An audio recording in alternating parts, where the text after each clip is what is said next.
എങ്ങനെ മുന്നോട്ട് പോകണം എന്നറിയാതെ കിടന്ന ജനത്തിന് മുൻപിൽ യഹോവ ഇപ്രകാരം പറയുകയാണ്, നിങ്ങൾ എൻ്റെ അടുക്കലേക്ക്.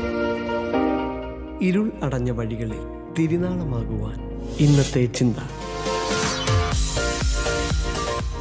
ദൈവത്തിന് അതിപരിശുദ്ധമായ നാമം ഈ സമയം വാഴ്ത്തപ്പെടുമാറാകട്ടെ. നിങ്ങളുടെ മുൻപിൽ ഇങ്ങനെ ആയിരിക്കാൻ ദൈവം തന്ന ഈ മഹാഭാഗ്യത്തെ ഓർത്ത് ഞാൻ കർത്താവിനെ സ്തുതിക്കുകയാണ്. പ്രത്യേകം നാം ഇന്ന് ചിന്തിക്കാൻ പോകുന്ന യെശയ്യാ പ്രവചനം 1-ാം അധ്യായത്തെക്കുറിച്ചാണ് നാം ഇന്ന് ചിന്തിക്കാനായിട്ട് ആഗ്രഹിക്കുന്നത്.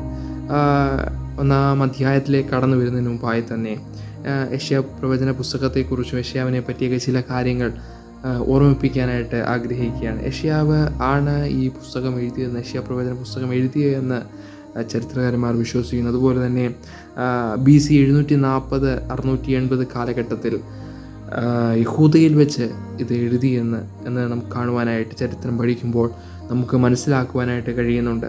അതുപോലെ തന്നെ ആ കാലഘട്ടങ്ങളിൽ ജനത്തോട് നിങ്ങൾ മനം തിരിയുന്നില്ലെങ്കിൽ പ്രവാസത്തിലേക്ക് പോകുവാൻ തയ്യാറാകുക എന്ന ഒരു സന്ദേശം യെശയ്യാവ് കാലഘട്ടത്തിൽ വിളിച്ചു പറഞ്ഞു എന്നതായി നമുക്കൊക്കെ കാണുവാൻ പഠിക്കുമ്പോൾ ഈ തിരുവെഴുത്ത് പഠിക്കുമ്പോൾ നമുക്ക് മനസ്സിലാകുവാൻ സാധിക്കുന്നുണ്ട്. അതുപോലെ തന്നെ യെശയ്യാവ് എന്ന വാക്കിൻ്റെ അർത്ഥം രക്ഷ യഹോവയാകുന്നു എന്നാണ്, രക്ഷ യഹോവയാകുന്നു എന്ന്. അതുപോലെ തന്നെ നമ്മൾ യെശയ്യാ പ്രവചനത്തെക്കുറിച്ച് പഠിക്കുമ്പോൾ പഴയ നിയമത്തിൻ്റെ സുവിശേഷം എന്നൊക്കെ ചരിത്രകാരന്മാർ ഇതിനെപ്പറ്റി പറയുന്നുണ്ട്.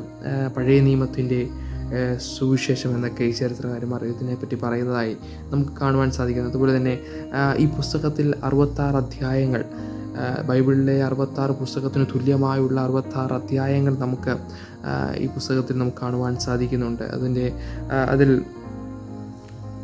ഏകദേശം പഴയ നിയമത്തിലെ 39 അധ്യായങ്ങൾ, ആദ്യ യെശയ്യാ പ്രവചന പുസ്തകത്തിൽ 39 അധ്യായങ്ങളായിട്ടും പുതിയ നിയമത്തിലെ 27 അധ്യായങ്ങൾ,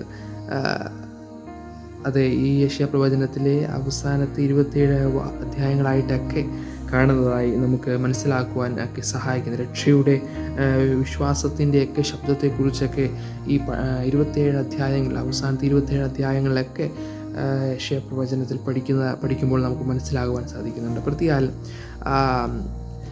മെറിൻ എഫ് ആൽ എന്ന വ്യക്തി യെശയ്യാവിനെ കുറിച്ച് പറയുന്ന പഴയ നിയമ പ്രവചനത്തിൻ്റെ പ്രഭു എന്ന് തന്നെ അദ്ദേഹത്തെക്കുറിച്ച് ഇങ്ങനെ ചരിത്രകാരൻ പറയുന്നതായിട്ട് നമുക്ക് മനസ്സിലാക്കാൻ സാധിക്കുന്നുണ്ട്. ഇതൊക്കെയാണ് ഇതിൻ്റെ ഒരു പശ്ചാത്തലത്തിലേക്ക് നമ്മൾ പഠിക്കുമ്പോൾ, അല്ലെങ്കിൽ യെശയ്യാ പ്രവചനത്തെക്കുറിച്ചൊക്കെ പഠിക്കുമ്പോൾ മനസ്സിലാക്കുന്ന ചില കാര്യങ്ങളാണ് ഞാനിവിടെ ഓർമ്മിപ്പിക്കാനായിട്ട് ഇടയായത്. പ്രത്യേകം 1-ാം അധ്യായത്തിലേക്ക് കടന്നു വരുമ്പോൾ 1-ാം അധ്യായത്തെ 2 ഘട്ടങ്ങളായി തിരിക്കുന്നതായി നമുക്ക് കാണുന്നത്. ആദ്യത്തെ ഘട്ടം യഹൂദ പാപം നിറഞ്ഞ ഒരു ദേശം എന്ന് മനസ്സിലാകാൻ സാധിക്കും. 1 മുതൽ 9 വരെയുള്ള വാക്യങ്ങളിൽ യഹൂദ പാപം നിറഞ്ഞ ഒരു ദേശം, പാപം കൊണ്ട് നിറഞ്ഞ ഒരു ദേശമാണെന്ന് യെശയ്യാ പ്രവചനം ഇവിടെ പറയുന്നതായി നമുക്ക് കാണുവാൻ സാധിക്കും. അതുപോലെ തന്നെ 10-ാം വാക്യം മുതൽ 31-ാം വാക്യം വരെ ഒരു മാനസാന്തരത്തിനുള്ളൊരു ആഹ്വാനം യെശയ്യാ പ്രവചനം പുസ്തകം അല്ലെങ്കിൽ യെശയ്യാവ് ഇവിടെ കൊടുക്കുന്നതായിട്ട് നമുക്ക് കാണുവാൻ സാധിക്കും. അതിലെ 2 വാക്യങ്ങൾ മാത്രം എടുത്ത് ചില ചിന്തകൾ പറഞ്ഞിട്ട് വേഗത്തിൽ തന്നെ ഞാൻ അവസാനിപ്പിക്കാൻ ആഗ്രഹിക്കുകയാണ്.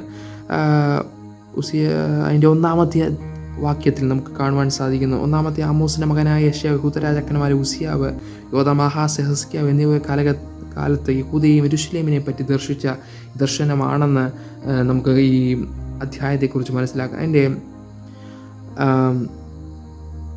താഴോട്ടുള്ള വാക്യങ്ങൾ നമുക്ക് വായിക്കുമ്പോൾ 5-ാം അധ്യായത്തിൽ ഇങ്ങനെ കാണുന്നു, ഇനി നിങ്ങളെ അടിച്ചിട്ടെന്ത്, നിങ്ങൾ അധികം പിന്മാറുകയുള്ളൂ, തല മുഴുവനും ദീനവും ഹൃദയം മുഴുവനും രോഗം പിടിച്ചിരിക്കുന്നു എന്ന് നമുക്ക് ഈ 5-ാമത്തെ വാക്യത്തിൽ വായിക്കാൻ സാധിക്കും. യഹൂദയെപ്പറ്റി അല്ലെങ്കിൽ ആ കാലഘട്ടത്തിൽ ജനത്തെപ്പറ്റിയുള്ള ഒരു വിവരണമാണ് നമുക്ക് ആ ഒരു ചെറിയ വാക്യത്തിൽ നിന്ന് മനസ്സിലായി. ഇനി നിങ്ങളെ അടിച്ചിട്ടെന്ത്, വല്ലാത്തൊരവസ്ഥയിലൂടെ കടന്നു പോകുന്ന ജനത്തെക്കുറിച്ചാണ് യെശയ്യാവോട് പറയുന്നത്. ഇനി എന്തിന് നിങ്ങളെ അടിച്ചിട്ട് ഒരു കാര്യമില്ല, കാരണം നിങ്ങൾ അധികമായി പാപത്തിൽ ആയിരിക്കുന്നുവെന്ന് ഇവിടെ പറയുന്നത്. അത് നിങ്ങൾ അധികം പിന്മാറുകയുള്ളൂ, എത്ര അടിച്ചാലും എത്ര കാര്യങ്ങൾ ചെയ്താലും നിങ്ങൾ പിന്മാറുകയില്ലാതെ മറ്റൊന്നും നിങ്ങൾ ചെയ്യുന്നില്ല എന്ന് ഇവിടെ യെശയ്യാവ് വിളിച്ചു പറയുന്നു. പലപ്പോഴും നമ്മുടെ ജീവിതത്തിലും പലപ്പോഴും പ്രശ്നങ്ങൾ കടന്നു വരുമ്പോൾ ദൈവസന്നിധിയിൽ അല്ലെങ്കിൽ കർത്താവിനോട് ഒന്നുകൂടെ അടുത്ത് വരാതെ പിന്മാറുന്ന ഒരു അവസ്ഥയിലേക്ക് കടന്നു പോകുന്നതായിട്ടൊക്കെ നമ്മുടെ ജീവിതത്തിൽ നിങ്ങളൊക്കെ കടന്നു പോകുന്നതായിട്ട് മനസ്സിലാക്കുവാൻ സാധിക്കുന്നുണ്ട്. പക്ഷേ പിന്നെയും പറയുക, നിങ്ങൾ എങ്ങനെ തല മുഴുവനും ദീനവും ഹൃദയം മുഴുവനും രോഗം പിടിച്ച്, ഒന്ന് ശ്രദ്ധിക്കണേ, ഇവിടെ കാണുന്നു തല മുഴുവനും ദീനവും ഹൃദയം മുഴുവനും രോഗം പിടിച്ചിരിക്കുന്നു. ഒരു വല്ലാത്ത അവസ്ഥ, ഒരു രോഗം പിടിച്ച വ്യക്തിയെപ്പോലെ, ഒന്നും ഗുണമാകാതെ വണ്ണമായിത്തീരുന്ന ഒരു വ്യക്തിയെപ്പോലെ തൻ്റെ ജനം മാറിയിരിക്കുന്ന ഒരു കാര്യം യെശയ്യാ പ്രവചനത്തിലൂടെ ദൈവം ഇവിടെ അറിയിക്കുന്നതായി നമുക്ക് കാണാൻ സാധിക്കും. വല്ലാത്തൊരവസ്ഥയിലൂടെ കടന്നു പോകുന്ന ജനത്തിന് മുൻപിൽ യെശയ്യാ പറയുക, നിങ്ങൾ മാനസാന്തരപ്പെട്ടില്ലെങ്കിൽ പ്രവാസത്തിലേക്ക് കടന്നു പോവുകയാണ്. പലപ്പോഴും നമ്മുടെ ജീവിതത്തിന് കുഞ്ഞെ മാനസാന്തരം എന്നൊരു കാര്യം ദൈവം നമ്മുടെ ജീവിതത്തിൽ ഉണ്ടായില്ലെങ്കിൽ നാം വലിയ പ്രശ്നങ്ങളിലൂടെ കടന്നു പോകേണ്ടതായിട്ട് വരും. അത് ഒരു വലിയ രീതിയിലുള്ള മാറ്റത്തിന്, അത് നമ്മളിവിടെ വായിച്ചു, നിങ്ങളെ ഇനി അടിച്ചിട്ട് എന്ത് എന്നൊക്കെ പറയുന്ന താഴോട്ടുള്ള വാക്യങ്ങളൊക്കെ വായിക്കുമ്പോൾ ഇസ്രായേലിനെക്കുറിച്ച് അല്ലെങ്കിൽ യഹൂദയെക്കുറിച്ചുള്ള കാര്യങ്ങളൊക്കെ അവിടെ വായിക്കുന്നതായി നമുക്ക് സാധിക്കുന്നുണ്ട്. അതിൻ്റെ 18-ാമത്തെ വാക്യത്തിലേക്ക് കടന്നു വരുമ്പോൾ വലിയൊരു മാറ്റം നമുക്കവിടെ കാണും. ദൈവം അല്ലെങ്കിൽ യഹോവ അവർക്കൊരു മാനസാന്തരത്തിനുള്ളൊരു ആഹ്വാനം താഴോട്ടുള്ള വാക്യങ്ങൾ വായിക്കുമ്പോൾ അത് ഏറ്റവും എന്നെ ശ്രദ്ധീകരിച്ച്, വരുവീൻ നമുക്ക് തമ്മിൽ വാദിക്കാമെന്ന് യഹോവ അരുളി ചെയ്യുന്നു. നിങ്ങളുടെ പാപങ്ങൾ കടും ചുവപ്പായിരുന്നാലും ഹിമം പോലെ വെളുക്കും, രക്താംബരം പോലെ ചുവപ്പായിരുന്നാലും പഞ്ഞി പോലെ ആയിത്തീരുമെന്ന്. വല്ലാതെ കിടന്ന ജനം, എങ്ങനെ മുന്നോട്ട് പോകണം എന്നറിയാതെ കിടന്ന ജനത്തിന് മുൻപിൽ യഹോവ ഇപ്രകാരം പറയുകയാണ്, നിങ്ങൾ എൻ്റെ അടുക്കലേക്ക് വാ.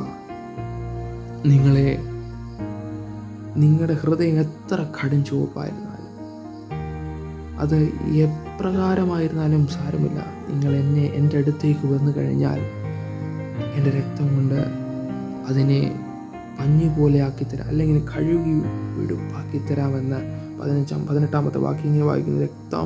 രക്താംബരം പോലെ ചുവപ്പായിരുന്നാലും പഞ്ഞു പോലെ ആയിത്തീരും. വലിയ തെറ്റുകളിൽ കൂടെ കടന്നുപോയ യഹൂദജനത്തെ നോക്കി യഹോവ ഇപ്രകാരം പറയാം, കുഞ്ഞെ, ശരിയാ, നീ തെറ്റിലൂടെ കടന്നുപോയി, പക്ഷെ നീ വിഷമിക്കണ്ട. നീ എൻ്റെ അടുക്കലേക്ക് കടന്നു വന്നാൽ നിന്നെ സ്നേഹിക്കുന്നൊരു കർത്താവുണ്ടെന്ന് പറയുവാൻ. ഇന്നേക്ക് 2000 വർഷങ്ങൾക്ക് മുൻപ് കാൽവറി ക്രൂശിയിൽ എനിക്കും നമുക്കും വേണ്ടി ചൊരിഞ്ഞ രക്തം, നമ്മുടെ പാപങ്ങൾക്ക് വേണ്ടി ചൊരിഞ്ഞ രക്തം. കുഞ്ഞെ, നീ എപ്രകാരം നടന്നാലും ശരി, നിന്നെ സ്നേഹിക്കുന്നൊരു കർത്താവ്, ആ രക്തം കൊടുത്ത് വീണ്ടെടുത്ത് നമ്മെ വിടുവിക്കുന്നൊരു കർത്താവ്. ഇന്നും ആ കർത്താവിൻ്റെ സ്നേഹം കുറഞ്ഞു പോയിട്ടില്ല. നാം പാപങ്ങൾ ചെയ്തു, ശരിയാ, തെറ്റുകൾ ചെയ്തു, ശരിയാ, അതെല്ലാം സമ്മതിക്കുന്നു. പക്ഷേ മനസ്സിനൊരു അന്തരം വന്നിട്ട് ഒരു മാനസാന്തരത്തിൻ്റെ അനുഭവത്തിലേക്ക് കടന്നു വരുന്നെങ്കിൽ, ആ ദൈവത്തിനടുത്തേക്ക് ഒന്ന് കടന്നു ചെല്ലാൻ നിങ്ങൾ തയ്യാറാണെങ്കിൽ, കുഞ്ഞെ, വിടുവിക്കാൻ ശക്തനായൊരു കർത്താവുണ്ട്. യെശയ്യാ വിളിച്ചു പറയുക, കുഞ്ഞെ, മനം തിരിയുന്നില്ലെങ്കിൽ പ്രവാസത്തിലേക്ക് കടന്നു പോകേണ്ടി വരും.